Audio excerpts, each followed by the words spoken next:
Fala pessoal, tudo bem com vocês? Hoje eu trouxe o resultado do segundo trimestre de 2021 da Magazine Luiza, a Magalu. Além disso, vou dar uma passadinha com vocês aqui em alguns indicadores fundamentalistas e no final eu quero dar uma atualizada na sua análise gráfica e análise técnica, porque eu já fiz dois vídeos dessa empresa, um vídeo de indicadores fundamentalistas falando esse lado dela e o outro só da análise gráfica e análise técnica. Tá aqui em cima, é só você ir lá e ver, eles estão bem completos e hoje vai ser uma atualização desses dois vídeos, beleza? Então vai ser mais rapidinho, mais objetivo. Então bora lá! Começando com o valor atual da ação, ela está sendo negociada hoje a R$ 18,99 e ela está tendo uma desvalorização nos últimos 12 meses de 12,85% e no mês atual uma desvalorização de 7,95%. Ela não é uma boa pagadora de dividendos, seu dividend yield hoje dos últimos 12 meses foi de 0,22%. Ela tem 100% de tag along e o que significa isso? Nós acionistas minoritários, a gente tem proteção 100% caso ocorra a venda do comando da empresa. E o free float dela é de 42,26%. Isso aqui significa a quantidade de ações que estão disponíveis no mercado para serem negociadas. Quanto mais ações estiverem no mercado para serem negociadas, melhor. Quanto menos ações tiverem, menor é o nosso poder de decisão na hora de uma assembleia. O PL atual é de 162,56 e a média histórica é de 38,86. É um PL bastante alto, viu? E o preço sobre valor patrimonial é de 17,44 e sua média é de 8,18. Isso aqui significa o quanto o mercado está disposto a pagar. Por quê? Ele está disposto a pagar 17 vezes a mais do que essa empresa tem de valor patrimonial. E como é que a gente descobre isso? Isso aqui, ó, ela tem de patrimônio líquido hoje 7,2 bilhões aproximadamente. O valor de mercado dela está em 126 bilhões. Isso aqui é a quantidade de ações multiplicado pelo valor atual dela. Então ela está disposta a pagar esse valor, o mercado está disposto a pagar esse valor aqui por essa empresa, mesmo ela tendo só isso aqui de patrimônio líquido, beleza? Bora para frente! Trazendo os resultados do segundo trimestre de 2021 dela, o que acontece? A receita líquida aumentou 61,9% em relação ao segundo tri de 2020. Sua margem bruta permaneceu estável, praticamente ali nos 25%.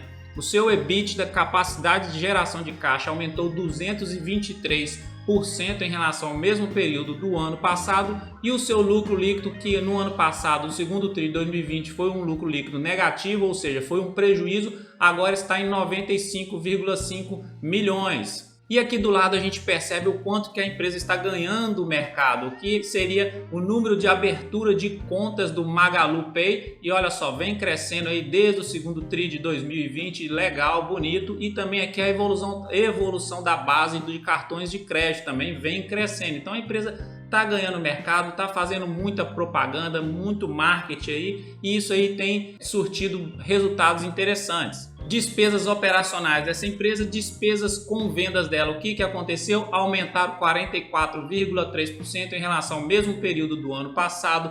As despesas gerais e administrativas aumentaram 40,5% e o total aumentou 43% de despesa em relação ao segundo tri de 2020. É um aumento bem considerável. E o total de despesas então operacionais aumentou 43,2%. Então ela aumentou quase 50% de despesas em relação ao mesmo período do ano passado. Na parte de investimentos, ela aumentou 509% em relação a novas lojas em relação ao mesmo período do ano passado. Em reformas também aumentou 393%, tecnologia 136%, logística aumentou 1.100% em relação ao segundo tri de 2020 e outros menos 42%. Então, no total teve um aumento de 341% em relação ao segundo tri de 2020 em quesitos investimentos. Então a empresa continua investindo bem, investindo pesado para poder ganhar mais mercado ainda.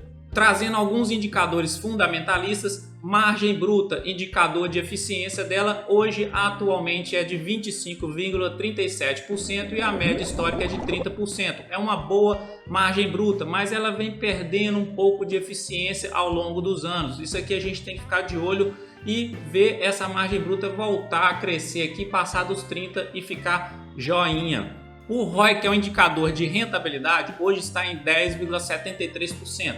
Acima de 10% já é considerado um bom ROI, mas o ideal seria um ROI crescente, constante e maior do que esse aqui um pouco, né? E a média histórica é de menos 97,34%. Não pode levar muito em consideração essa média histórica porque teve esse ponto aqui de um ROI de menos 1.500 negativo, que em 2009 ela gerou muito prejuízo essa empresa, e tem outros ROIs negativos aqui no meio também para poder criar essa discrepância, esse erro aí na hora de você analisar esse gráfico aqui. Então a média hoje ela 10, a gente olha esses pontos aqui de 2015 para cá, então vem mantendo em 13, 18, 25, 12 e hoje está em 10. Então tudo bem, é um ROI legalzinho, mas poderia melhorar mais. A receita líquida dela vem crescendo constantemente, ano após ano. De 2016 para cá, essa empresa pegou uma recuperação muito boa, tem mostrado muito resultado, deixou muita gente rica, vem fazendo várias aquisições e isso aí está fazendo a empresa crescer bastante, ela está mostrando muito resultado.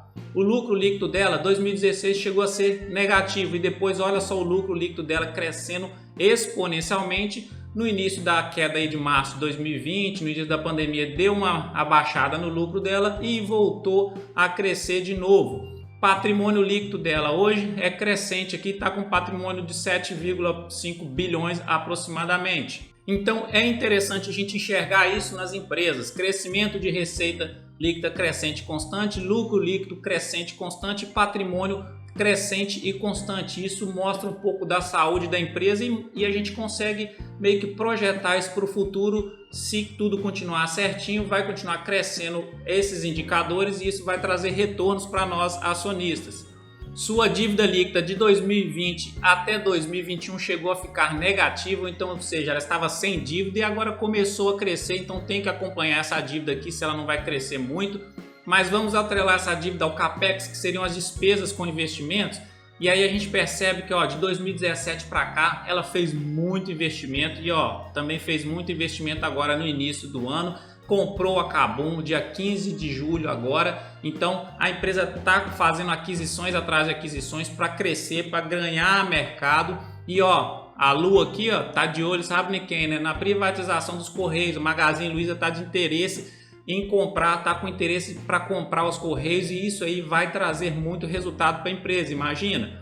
E agora o seu EBITDA, da capacidade de geração de caixa dela, vem crescendo aí também, constante, bonitinho. Então a empresa está gerando receita, gerando lucro, gerando patrimônio e ainda está com uma saúde ali no seu caixa, tá legal. Agora passando para a parte dos gráficos dessa empresa, essa é a valorização histórica dela em relação ao Ibovespa, dá até dó de se ver. O Ibovespa é essa linha laranjada aqui, e Magazine Luiza deixou muita gente rica aí nos últimos 5, 6 anos. Aproximadamente 10 mil reais, se você tivesse colocado lá em 2015, 2016, você estaria aí milionário já hoje em dia.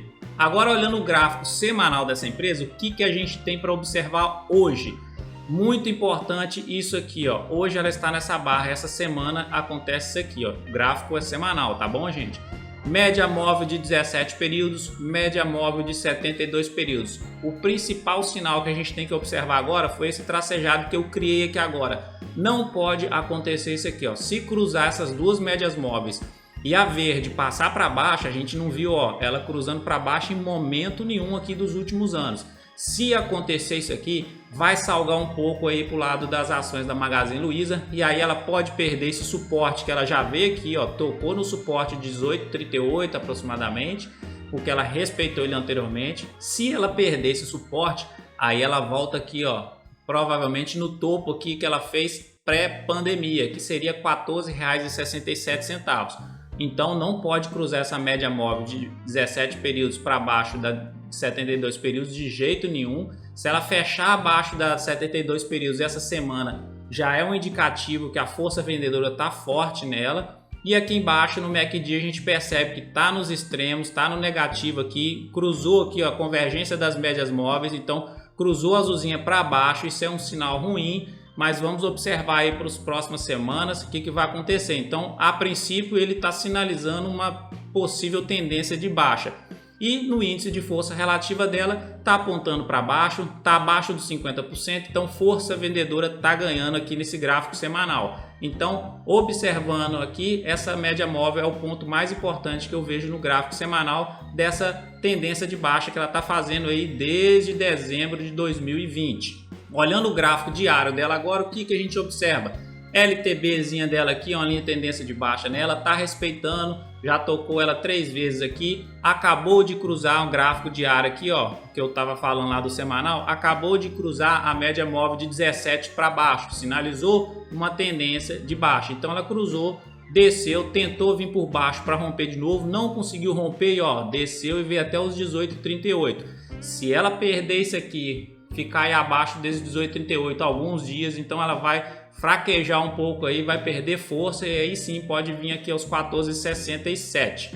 O ideal seria ela fazer isso aqui, ó, ela voltar a crescer, fazer um topo maior do que o topo anterior, aí dar uma correçãozinha normal, aí fazer um fundo maior do que o fundo anterior e aí sim romper esse topo aqui e ir embora. Aí sinalizaria o que? Ela voltando à sua grande tendência de alta aí, pelo menos no médio prazo. Aqui nós estamos falando de curto prazo.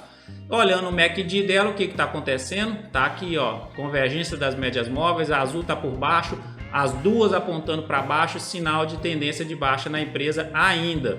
E aqui embaixo, índice de força relativa também está mostrando que está lá nos extremos, força vendedora está muito forte nessa empresa.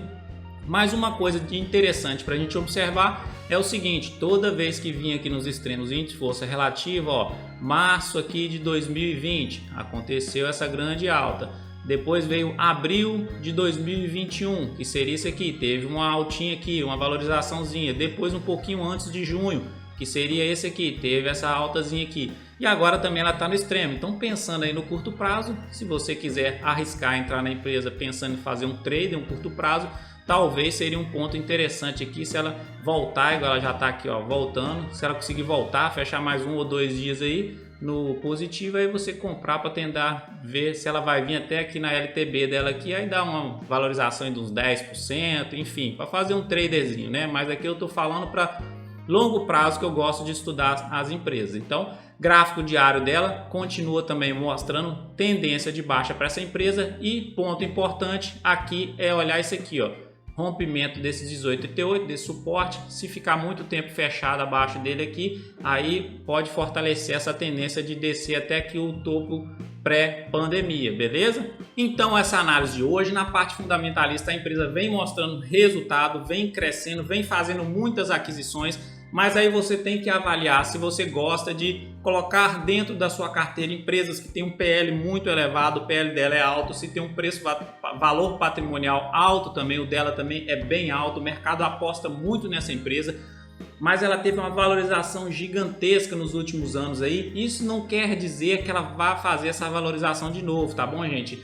Rendimento passado não significa rendimento futuro. Às vezes as pessoas estão apostando demais na empresa e às vezes tem outras oportunidades aí que estão com os preços mais em conta. Mas isso não quer dizer que a empresa é ruim. Ela é uma excelente empresa, vem mostrando resultados, vem adquirindo outras empresas para melhorar essa sinergia aí com ela e outras empresas. Então tem que melhorar um pouquinho ali nos seus indicadores fundamentalistas. A margem bruta tá boa, o ROI poderia ser um pouquinho melhor, mas tudo bem, ela está fazendo aquisição atrás de aquisição e na hora que isso começar a girar bonitinho, girar certinho, pode sim gerar bons e ótimos resultados. Na parte da análise gráfica, a princípio, gráfico semanal e gráfico diário dela vem mostrando tendência de baixa, 2 pontos importantes para você ficar de olho. Gráfico semanal, média móvel de 17 períodos não pode cruzar para baixo da média móvel de 72 períodos. Isso aí poderia sinalizar uma grande tendência de baixa nos próximos meses. E na parte do gráfico diário, está mostrando aqui, já cruzou essa média móvel 17 com 72 períodos, aqui já olhando mais por curto prazo. Os seus indicadores ali embaixo também continuam mostrando tendência de baixa. Então, ficar de olho aí na sinalização desses indicadores. Quando eles apontarem para cima, aí sim pode ser que ela esteja voltando a sua recuperação aí nesse curto prazo, beleza? Então essa foi a análise de hoje, Magazine Luiza Magalu. Então é isso, se você gostou desse vídeo, já deixa aquele like aí pra gente, já se inscreva no canal, ative o sininho de notificações que aí você recebe todo o conteúdo e é só conteúdo supimpa e de qualidade. e aí você fica atualizado de todas essas empresas que são empresas boas que a gente estuda aqui, beleza? Então um grande abraço, fique com Deus, até o próximo vídeo e tchau!